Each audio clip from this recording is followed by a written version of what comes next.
Indian Premier League 2026 టోర్నమెంట్లో విరాట్ కోహ్లీ అలాగే Travis Head మధ్య గొడవ చోటు చేసుకుంది. విరాట్ కోహ్లీ బ్యాటింగ్ చేస్తుండగా ఇద్దరి మధ్య మాటల యుద్ధం కొనసాగింది. ఇక మ్యాచ్ ఫినిష్ అయిన అనంతరం ట్రావిస్ హెడ్ను అవమానిస్తూ షేక్ హ్యాండ్ ఇవ్వకుండానే వెళ్లిపోయాడు విరాట్ కోహ్లీ. ఈ సంఘటనకు సంబంధించిన వీడియోలు అలాగే ఫోటోలు సోషల్ మీడియాలో వైరల్గా మారాయి. దీనిపై విరాట్ కోహ్లీని దోషిగా చేస్తూ చాలామంది సీరియస్ అవుతున్నారు. ట్రావిస్ హెడ్ విషయంలో కోహ్లీ తప్పు చేశాడని మండిపడుతున్నారు. ఒక వరల్డ్ క్లాస్ ఆటగాడు ఇలా వ్యవహరించడం చాలా తప్పిదమని కొందరు మాజీ క్రికెటర్లు మండిపడుతున్నారు. ఈ వ్యవహారంపై ఇంగ్లాండ్ స్టార్ ఆటగాడైన మైకెల్ వాన్ కూడా స్పందించాడు. మహేంద్ర సింగ్ ధోని, రోహిత్ శర్మలను చూసి విరాట్ కోహ్లీ బుద్ధి తెచ్చుకోవాలని సోషల్ మీడియా ద్వారా తెలియజేశాడు.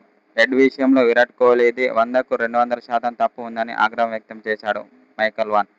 దీంతో ఆయన చేసిన వ్యాఖ్యలు దుమారం అవుతున్నాయి. ధోని, రోహిత్ శర్మలను చూసి బుద్ధి తెచ్చుకో, కోహ్లీపై Vaughan serious. Indian Premier League 2026 టోర్నమెంట్లో భాగంగా నిన్న బెంగళూరు వర్సెస్ హైదరాబాద్ మధ్య కీలక మ్యాచ్ జరగగా Virat Kohli versus Travis Head మధ్య షేక్ హ్యాండ్ వివాదం నెలకొంది.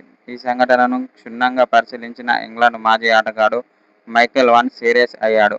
విరాట్ కోహ్లీని దోషిగా చేస్తూ మండిపడ్డాడు. క్రికెట్ మ్యాచ్ అంటే ఖచ్చితంగా ప్లేయర్ల మధ్య గొడవలు జరుగుతాయి. కానీ మ్యాచ్ ఫినిష్ అయిన తర్వాత కలిసికట్టుగా ముందుకు వెళ్లాలని అన్నాడు. అయితే ట్రావిస్ హెడ్ షేక్ హ్యాండ్ ఇచ్చేందుకు వచ్చినప్పటికీ విరాట్ కోహ్లీ బల్బు చూపించాడని మండిపడ్డాడు మైకెల్ వాన్.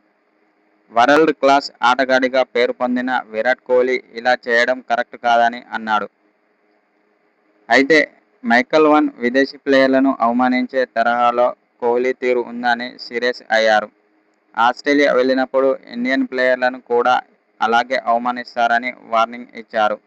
మహేంద్ర సింగ్ ధోని అలాగే రోహిత్ శర్మ ఇద్దరు కూడా ప్రత్యర్థులను గౌరవిస్తారని అన్నాడు. అందుకే వాళ్లకు ఫ్యాన్ ఫాలోయింగ్ విపరీతంగా ఉంటుందని అన్నాడు. కానీ విరాట్ కోహ్లీ అగ్రెసివ్ తీరు వల్ల అందరికీ విలన్గా మారుతున్నాడని మండిపడ్డాడు. ధోని అలాగే రోహిత్ శర్మను చూసి విరాట్ కోహ్లీ బుద్ధి తెచ్చుకోవాలని చురకలు అందించాడు మైకెల్ వాన్.